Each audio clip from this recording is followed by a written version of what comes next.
नमस्कार।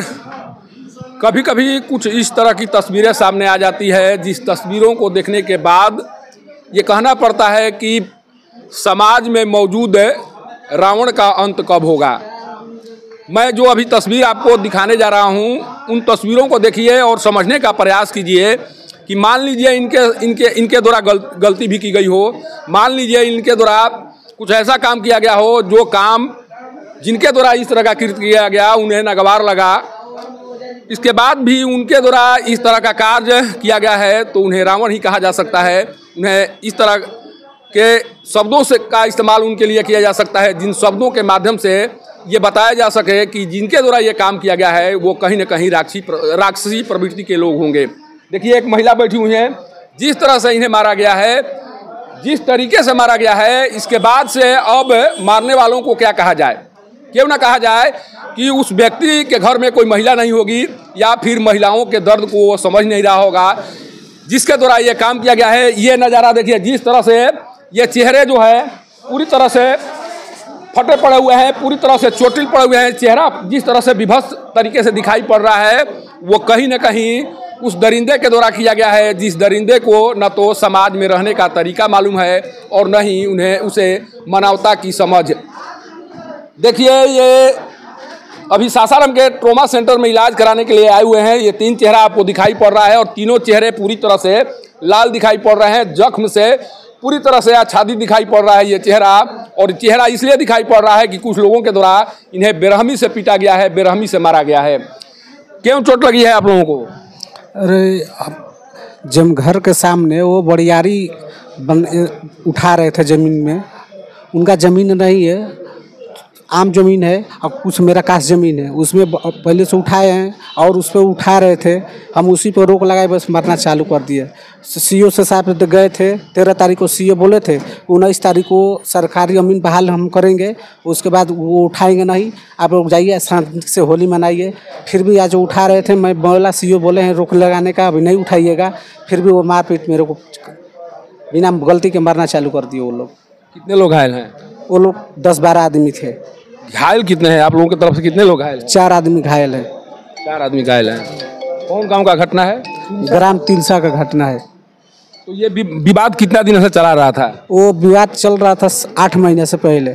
उसके बाद तारीख पहले हुआ था शनिवार को, जो होता है ना शनिवार को सुनवाई होता है।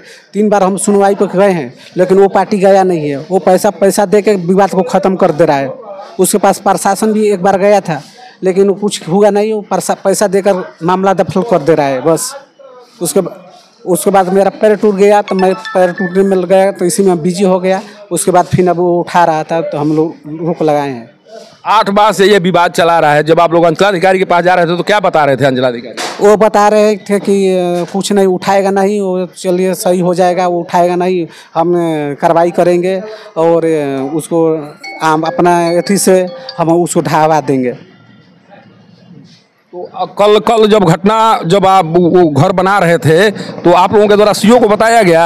हम सीओ को बताए हैं, वीडियो भी दिखाए हैं सीओ को ले जाकर। पर कल जब वो इस तरह का कार्य उनके द्वारा किया गया था आप फोन किए थे? नहीं, 12 तारीख को किए थे तो 13 तारीख को हम लेके वीडियो उसको सीओ के पास दिखाए के ऐसा करके इंगल लगा के उठा नहीं और बाहर से इंगल लगा कर उसको छाना चाहते हैं, कारागार डालना चाहती है।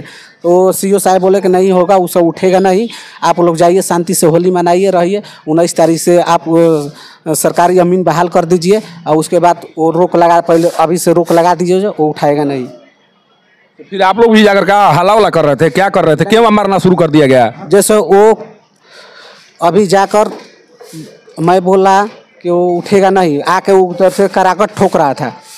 उधर होता है ना पट्टी उट्टी पर इंगल उंगल दे रहे, ठोक रहा था। मैं बोला ठोक अभी नहीं लगेगा।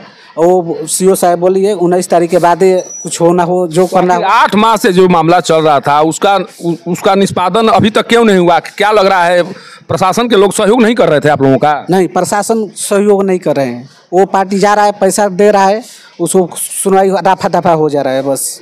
तो कहीं ना कहीं अंचलाधिकारी ही इस घटना को अंजाम दिलवाए हैं, यही ना माना जाए? हाँ, यही इंजाम है। उनका सहयोग कर रहे थे अंचलाधिकारी? हाँ, उनका सहयोग कर रहे हैं तभी ना मामला दफल सही सुनवाई नहीं हो रहा है। 8 महीना से हम लोग जा रहे हैं, आ रहे हैं, जा रहे हैं, सुनवाई नहीं हो रहा है कुछ। सीओ के साथ 20 साल करते हैं वो लोग जो घर बना रहे थे, उनके घर में कितने लोग हैं? वो अभी के रिश्तेदार का लोग 10 आदमी से 12 आदमी बटोर लिए थे। सार का लाल का पार्टी के लोग भी चोटिल हुए हैं, उसके पार्टी भी एक आदमी चोटिल हुआ है। तो आप लोग भी मारपीट किए हैं तभी ना तो कोई चोटिल हुआ है। जब मारेगा तो उसको कोई बचाएगा ना, अपना शरीर को बचाने के लिए उसको करेगा ना, ऐसा बात है। मान लीजिए आप कोई भी आदमी कि पहले आप ही लोग मारना शुरू कर दिया, इसके बाद ऐसा नहीं है।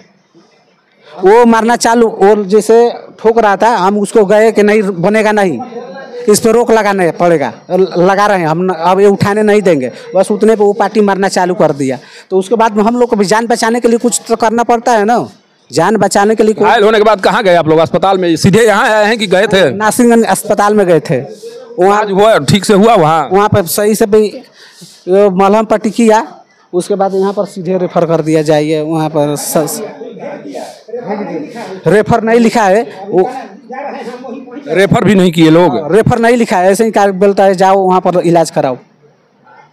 डॉक्टर को भी देख। देखिए जो कहानी ये बता रहे हैं, उन कहानियों को सुनने के बाद ऐसा साफ लग रहा है कि इस तरह की जो भी घटनाएं हो रही हैं उसमें कहीं ना कहीं प्रशासन के द्वारा ये सभी घटनाएं प्रायोजित हो रही हैं, प्रायोजित घटनाएं सामने आ रही हैं। और जिस तरह के आरोप लगाए जा रहे हैं कि अंचलाधिकारी पैसे के बल पर हमेशा उन लोगों का साथ देते रहे और अंततोगत्वा ये घटनाएं सामने आ गई।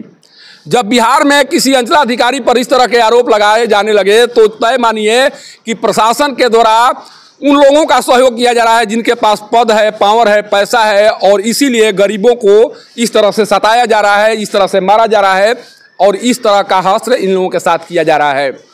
अगर इस तरह की बात नहीं है तो 8 माह से अंचलाधिकारी कर क्या रहे थे?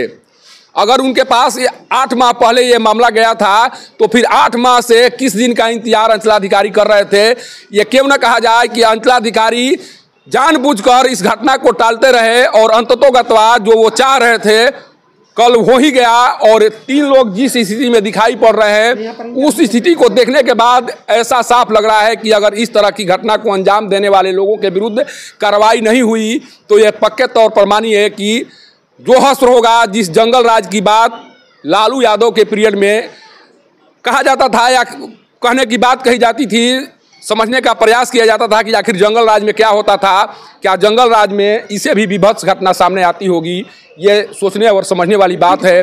और पक्के तौर पर जिस तरह से अंचलाधिकारी पर आरोप लगाए जा रहे हैं, उन आरोपों के आधार पर ये क्यों न कहा जाए कि ये सारे के सारे कार्य अंचलाधिकारी के इशारे पर किए गए हैं। अगर इशारे पर नहीं किए गए हैं तो फिर 12 तारीख को अंचलाधिकारी के द्वारा वहाँ पर जब पहुँचा गया था, वहाँ पर जाकर जानने का प्रयास किया गया था, तब क्यों नहीं अंचलाधिकारी के द्वारा ये कहा गया कि नहीं, जब तक से मेरे द्वारा आदेश जारी नहीं किया जाएगा तब तक से यहाँ पर कोई निर्माण कार्य नहीं होगा।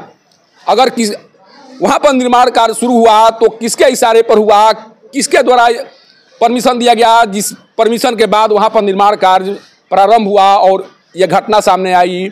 इन तमाम सवालों का जवाब अंचलाधिकारी को देना चाहिए, नहीं तो यही माना जाएगा कि जो आरोप लगाए जा रहे हैं नासिरगंज के अंचलाधिकारी पर, उन आरोपों में दम है और आरोप के अनुसार उनके द्वारा पैसा लेकर उन लोगों का समर्थन किया गया जिन लोगों के द्वारा महिलाओं को भी पीटने से परहेज नहीं किया गया। एक बुजुर्ग को मारा गया, जिस तरह से चेहरे पूरी तरह से फटे पड़े हुए हैं, जिस तरह से चेहरे से खून निकल रहे हैं, यह साफ लग रहा है कि अंचलाधिकारी के इशारे पर ये घटनाएं सामने आई हैं और अंचलाधिकारी चाह रहे थे कि गरीबों को पीटा जाए, मारा जाए और तब जाकर हम मरहम पट्टी लगाने के लिए वहाँ पहुँचेंगे और ये कहेंगे कि नहीं, हमने तो अपना काम, हमारे स्तर से तो अपना काम किया ही जा रहा था, कुछ लोगों के कारण ये घटनाएं सामने आई हैं। सासाराम से पब्लिक न्यूज़ के लिए सत्येंद्र चौबे की